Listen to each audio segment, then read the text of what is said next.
Dahil sa kakulangan ng supply, tumaas na ang presyo ng tawilis. Mula sa Marikina Public Market, may unang balita si Jonathan Antal ng Super Radio DZBB. Jonathan?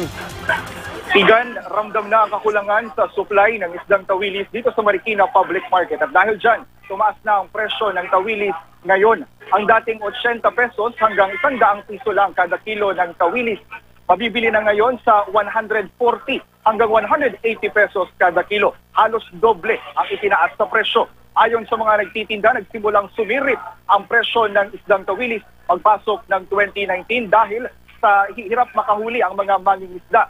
Matumal din nila ang bentahan ng tawilis dito sa Marikina Public Market. Galing ng Taal Lake sa Batangas ang mga isdang tawilis dito sa Marikina Public Market. Kahapon, lumabas ang ulat na itinuturing ng endangered species ang tawilis dahil sa labis na panghuhuli rito.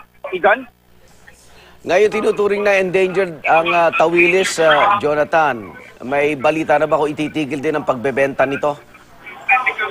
Dito naman sa Marikina Public Market, sabi ng mga nagtitinda, wala pa silang impormasyon na ititigil na yung pagtitinda ng tawilis. Dahil sabi ng kanilang mga supplier, meron pa namang supply pero kaunti lamang yung dumadating. Di tulad ng mga nakaraang taon na marami, bulto yung kanilang tinitinda. Pero dito daw ngayon, napansin nila na kumonti na yung supply na ibinabagsak sa kanila ng mga supplier dahil nga raw walang mahuli dahil sa kakulangan ng supply ng tawilis. Igan.